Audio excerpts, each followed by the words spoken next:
Salut à tous et bienvenue à toute la clé parmi. Si vous ne me connaissez pas encore, je suis Clément et aujourd'hui on va parler tout de suite de la pyramide. Ok, donc on fait un petit plan à la Casey Neistat pour ceux qui kiffent ça. Donc, comme je vous ai dit là, on va faire tout de suite, on va pas tarder, on va mettre une grande pyramide. La pyramide des perfs, ok. Ça c'est la pyramide des modifications, c'est la pyramide du grip. Oui mes amis, ça c'est la pyramide de comment kiffer sa caisse, tout simplement. Ok, donc au summum, en fait, tout en haut de cette pyramide, le premier truc à faire, c'est quoi? C'est l'équilibre. Alors, on va juste marquer EK. C'est l'équilibre de la voiture. Ok, l'équilibre, le comportement, la conductibilité du véhicule. Donc, est-ce que le véhicule va survirer, sous-virer, sous-virer? Ok. Donc voilà, c'est ces deux choses-là en fait, principalement. Alors, comment est-ce qu'on va avoir ces trucs-là? Comment est-ce qu'on va atteindre ça? Parce que aussi, ce truc-là, c'est le grip. Ok? Quels sont les modifs pour atteindre ça, tout simplement? Alors, ces modifs-là, je vous en parle dans les programmes plus précisément, mais là, je ne vous détaille pas, je vous donne directement les choses en fait. Dans les programmes, je vous explique ce qui se passe. Alors, le premier truc, le plus important en général, c'est les pneus. Ok? C'est les pneus, la qualité de la gomme en fait, et aussi la taille de la gomme, bien sûr, la taille du pneu, la largeur. Ok. Le deuxième truc qui va donc venir, c'est comme je dis, donc ça c'est les pneus. Ensuite, il y a la taille des pneus. Ensuite, il y a les jantes, donc la taille des jantes, le poids des jantes aussi. Et ensuite, on va avoir les amortisseurs. Amortisseurs. Ok. Ensuite, avec les amortisseurs, bien sûr, on va avoir les barres anti-roulis ou stabilisatrices, donc barres stable. Donc c'est les barres qui vont empêcher ce roulis. Donc ça, c'est vraiment le summum de la pyramide. C'est ce qui vous fait le top du top. Après, on va voir tout ce qui est raideur, rigidité des trains roulants. Donc, châssis rotulé, barre anti-rapprochement, etc. Ok, donc ça, on reviendra après. C'est un autre budget et c'est aussi plus compliqué à installer, entre guillemets. Donc, le deuxième truc vraiment pour kiffer sa voiture sur la pyramide du grip, c'est la capacité d'accélération. Donc, l'axel, mais attention, pas n'importe où, c'est la capacité d'accélération en sortie de virage le plus tôt possible. Donc, on va mettre en sortie. Et moi, personnellement, c'est ce que je préfère. C'est cette sensation-là de sortie, de se faire catapulter hors du virage. C'est-à-dire que on arrive, je vais faire le petit virage là. Ici, par exemple, on va dire qu'on a un beau virage à 90 degrés comme ça. Eh bien, on va arriver, on va faire ça, on va choper la corde ici. Et à partir de là, par là, ok, on va accélérer comme des brutes. Et c'est cette sensation-là, là, où on est encore en virage. Donc là, on freine, juste ici. Ici, on est dans la zone du trial braking. Donc en fait, c'est tout simplement, on garde du frein pour pas que ça s'ouvre. Ok, on garde le train avant chargé, transfert des charges. Et ensuite, jusqu'à là, à peu près, on accélère à la corde, en fait. Bon, là, je touche pas à la corde, mais imaginons que le virage soit modifié, voilà, un peu comme ça. C'est le problème du direct. Et donc là, on accélère et on se fait catapulter. Et c'est ça que j'adore, moi. Donc, c'est cette capacité à accélérer hors du virage. Donc, pour ça, il faut quoi? Il faut plusieurs choses. Il faut de la puissance. P en watts. On veut des chevaux, en fait, tout simplement. Ok, on veut des chevaux. Ça, c'est le premier truc. Deuxième truc, c'est quoi? C'est le grip, donc la taille des pneus, etc. Et les barres anti-roulis. Le comportement, en fait. C'est l'équipe de la voiture qui va faire qu'on peut accélérer fort ou pas. Est-ce qu'elle est survireuse, sous-vireuse? Ok. Est-ce qu'on peut mettre tatane ou simplement 50% de la pédale? C'est ça qui compte. Donc voilà, ça c'est vraiment le deuxième truc. C'est le truc vraiment que je préfère. Ensuite, le troisième truc, c'est quoi? C'est léger. C'est léger, c'est l'axel, mais l'axel latéral. Je suis sûr que vous connaissez tout ça. Donc c'est en F1. En F1, souvent, qu'est-ce qui se passe? En F1, on a un truc comme ça, à côté du pilote. Et on a un point qui bouge, qui peut être comme ça, à droite, qui peut être ici, etc. Quand le pilote accélère, il va vers le bas. Quand le pilote freine, il va vers le devant. Et quand le pilote tourne, donc là, c'est sur un virage à gauche, comme ça, hop. Et le point va vers la droite, ok? Et souvent, il y a un deuxième cercle là, avec ici marqué 1 pour 1G, ou ici, par exemple, le cercle 2 avec 2G. Ok? Donc ça, c'est l'accélération latérale. Ça, c'est le troisième truc le plus important. Donc c'est pas si important que ça. Enfin, c'est quand même très important. Mais c'est pas la première chose ni la deuxième chose. Ok? Ça, c'est le top 3 du coup. Et c'est vraiment ces deux choses-là. Et ce qu'il faut garder en tête vraiment, c'est l'équilibre. Ok? Donc là, on va continuer un petit peu. On va continuer à descendre cette pyramide. Et donc le troisième truc après, c'est donc ces deux types d'accélération et l'équilibre. On va avoir le freinage. Ok? C'est ce qui va vraiment améliorer votre kiff de la voiture. C'est d'avoir une bonne pédale. Une pédale bien dure. Et qui ne soit pas toute molle, pas spongieuse, et qui ait un mordant énorme. Ok? Ça, c'est quoi?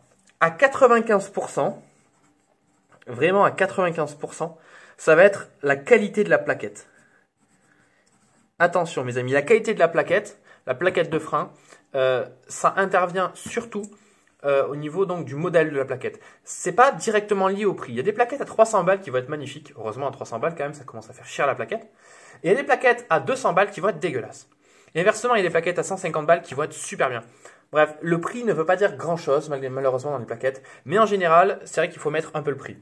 Après, l'avantage, c'est qu'on a des plaquettes exceptionnelles qui sont à 200 balles et même des super bonnes à 110, 150 balles.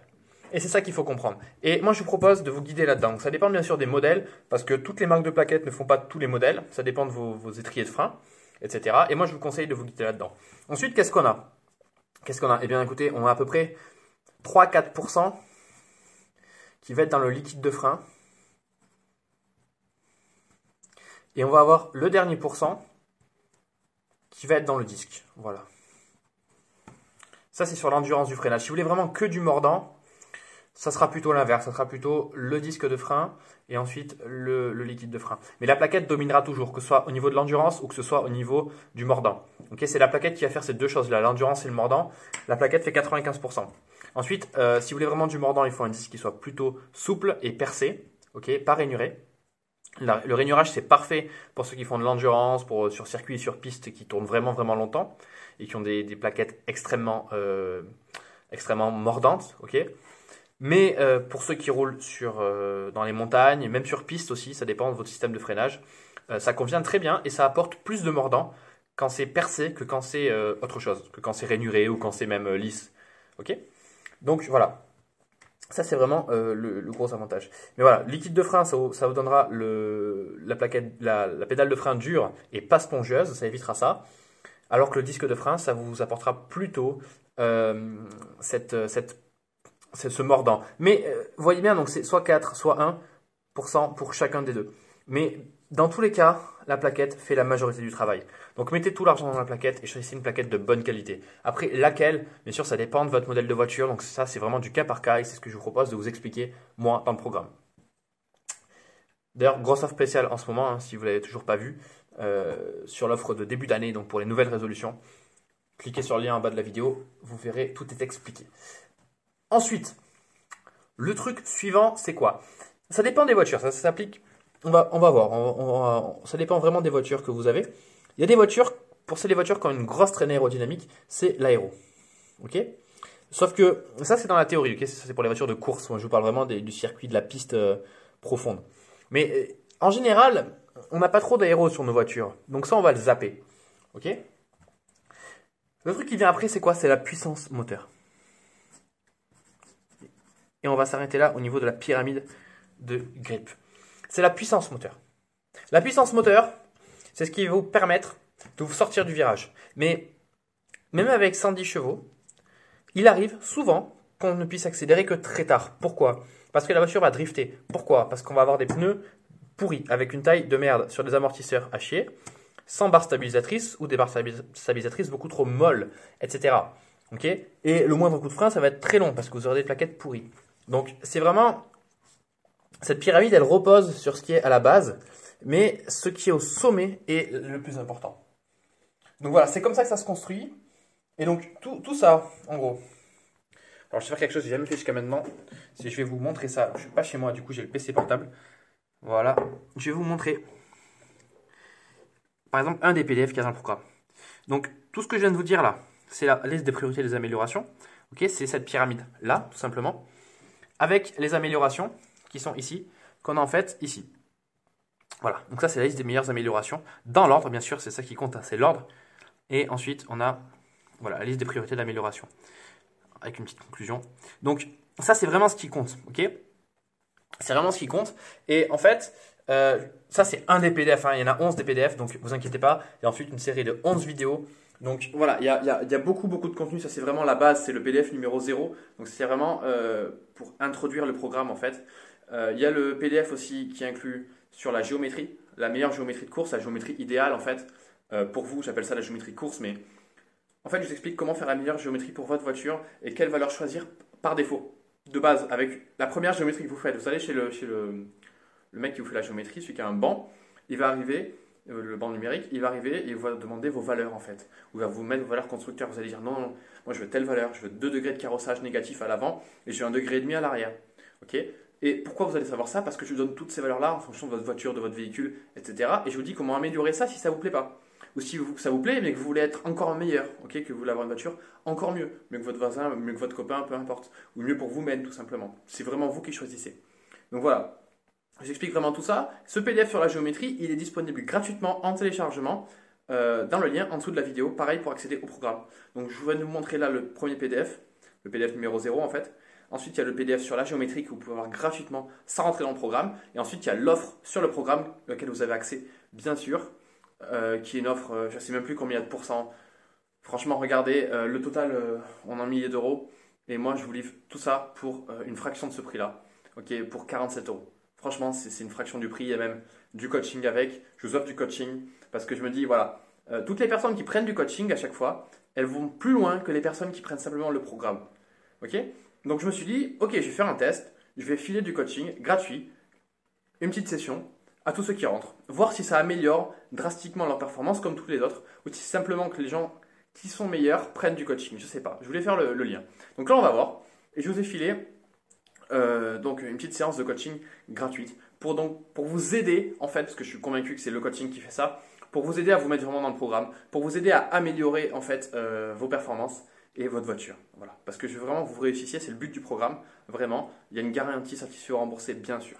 Concernant le prix, c'est vrai qu'on me dit beaucoup, ouais, des fois 47 euros c'est cher, c'est beaucoup pour tout ce que tu donnes. Alors ouais, tu donnes beaucoup d'infos, mais c'est quand même cher. Certes, c'est 47 euros, mais il y en a qui dépensent plus par mois dans le café, en Starbucks, etc. Dans les machines Senseo, par exemple. Et surtout quand on prend le prix d'un pneu. Un pneu, c'est quoi? C'est au moins à peu près 100 euros. Un pneu de bonne qualité, un pneu pourri, même un pneu 4 saisons, ça peut valoir 100 euros facilement selon votre taille. En 18 pouces, là, on a dépassé largement le 100 euros.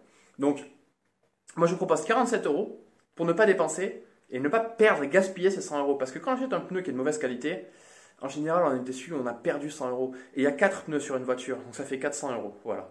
Donc, moi, je vous propose d'investir 47 euros pour que demain, vous ne perdiez pas 400 euros. Donc, pour gagner quelque part 400 euros et les mettre dans des bons pneus qui ne sont pas forcément hors de prix, ça dépend vraiment de votre budget. Moi, j'ai fait le programme en fait avec à l'idée le budget de chaque personne et des différences. Ok, je sais très bien que tout le monde ne peut pas mettre 3000 euros par mois dans sa voiture et que tout le monde ne va pas non plus mettre simplement 200 euros par mois dans sa voiture, mais va vouloir mettre 3000, 5000, 10 000 euros de prépa dans sa voiture tous les mois. Ok, et des consommables, pareil, 1000, 2000 euros de consommables par mois. Donc j'ai vraiment fait une échelle, si vous voulez, une sorte de pyramide comme là, avec vraiment les meilleures améliorations, avec le meilleur rapport qualité-prix, les améliorations qui sont un peu plus chères et qui apportent un peu moins, etc. Ok, et donc ça dépend vraiment, il y a 3 couleurs dans le programme, il y a vert, orange pardon, et rouge. Et ça fait 3 couleurs, 3 niveaux de difficulté, 3 niveaux de budget aussi, donc ça dépend, voilà, j'ai vraiment pris tout ça en compte. Au sujet des paiements aussi, bien sûr la page est encryptée en SSL 256 bits, donc vous pouvez y aller les yeux fermés, c'est vraiment c'est la banque qui communique avec vous directement, en fait vous êtes redirigé sur une nouvelle page et c'est la banque qui prend le relais. Ok, c'est crypté de votre ordi jusqu'à la banque, c'est décrypté au niveau de la banque quand ça arrive à la banque. Enfin bref, vous savez comment ça marche, tapez SSL 256 bits sur internet, cryptage classique du plus haut niveau qui existe aujourd'hui à l'heure actuelle. Donc voilà, tout comme ce que vous apprenez dans le programme. Voilà, ouais, à chaque fois j'ai des bons retours. Il y a 2-3, comment on appelle ça? 2-3 retours de personnes qui ont acheté le programme. Il faudrait que j'en mette plus d'ailleurs, j'en reçois pas mal en ce moment. C'est juste que j'ai pas trop le temps. Donc voilà, je suis encore en déplacement comme vous le voyez. Donc voilà, j'espère que ça vous a plu. N'hésitez pas, cliquez dans le lien en bas de la description. PDF entretien de fiabilité. PDF aussi sur la géométrie, idéal, la géométrie pour vous, c'est vraiment, j'ai plus de questions là-dessus, je me suis dit tiens, je vais leur donner. Parce que voilà, ça me fait plaisir de vous donner du contenu, de vous donner des infos. À chaque fois, on me dit merci, merci et tout pour les huiles moteurs, pour la géométrie, pour tout ce que tu donnes, etc. Pour ceux qui achètent le programme. Merci pour tout ce qu'il y a dans le programme. Pour le KPI, pour le McPherson, pour mon train avant qui arrête de s'ouvrir. Et enfin, j'en ai marre qu'il s'ouvre. Et là, d'un coup, on vient me voir, on fait putain, c'est trop cool, la voiture, elle est agréable à conduire. On vient me voir avec une Clio, on me dit elle est pourrie. Et là, après, on me dit elle est cool. Voilà, elle est sympa. Et franchement, ça me fait plaisir. Et je vais vous dire, ce qui me fait encore plus plaisir, c'est la dernière fois, quand je suis sorti, je suis allé à un rassemblement de voitures. Et il y a quelqu'un qui adorait, donc c'est une S13 qui adorait la voiture. Et il m'a dit, est-ce que je peux faire un tour avec toi? Est-ce que tu peux me montrer la voiture? De quoi elle est capable? Parce que mon pote lui a dit, ouais, il a fait une prépa châssis, etc., etc. Du coup, j'ai dit, ok, j'ai fait un petit tour, on l'a fait chauffer tranquillement. Et je passe le premier virage, parce que c'était une ligne droite. Je passe le premier virage, et là, le mec, il me fait, ah ouais, on sent le châssis et tout, c'est cool, c'est agréable. Je lui dis, attends, Coco, j'ai toujours pas accéléré, calme-toi, on était à l'arrêt. Et il me regarde avec des yeux choqués comme ça, des grands yeux. Il me fait, ah bon? Et je lui dis, ouais, ouais, tiens-toi. Premier rond-point, parce que bien sûr, après le virage, il y a un rond-point comme d'hab. Premier rond-point, le mec scotché, il a fait, oh putain, ça y est, il veut un turbo, il veut une prépa comme ça. Et ça, c'est ça qui me fait plaisir. C'est que le mec, on lui on lui transmet des sensations et la voiture nous transmet des sensations. Et il a adoré le fait que la voiture, justement, lui transmette la route. On sent la route à travers le châssis, mais ça reste confortable. On sent vraiment tout ce qui se passe et c'est ça qu'on aime. Et lui, il a adoré, franchement. Et j'en suis très heureux. Et là, il va faire ça sur la sienne. Et c'est ça qui me rend le plus heureux, c'est de transférer ces sensations, d'envoyer ces sensations aux gens, qu'ils les ressentent, qu'ils fassent la même chose avec leur voiture et qu'ils aient la même voiture chez eux pour eux. Et voilà, et ça j'adore franchement. Et mon but, c'est que vous puissiez prendre des ronds-points à 140, 160, sans que la voiture bouge d'un poil. Voilà, même avec des bosses en plein milieu, parce que oui, moi dans mes ronds-points, en sortie de rond-point, j'ai des bosses. Alors c'est pas des dodanes, mais j'ai des bosses. Et avec des suspensions de merde, et ben ça casse, ça bouge quoi. Et avec des suspensions adaptées, comme je vous propose, ça ne bouge plus. Et ça, c'est avantage. Et c'est vraiment agréable. Voilà, moi je vous dis salut, roulez bien, cliquez sur le lien, à plus.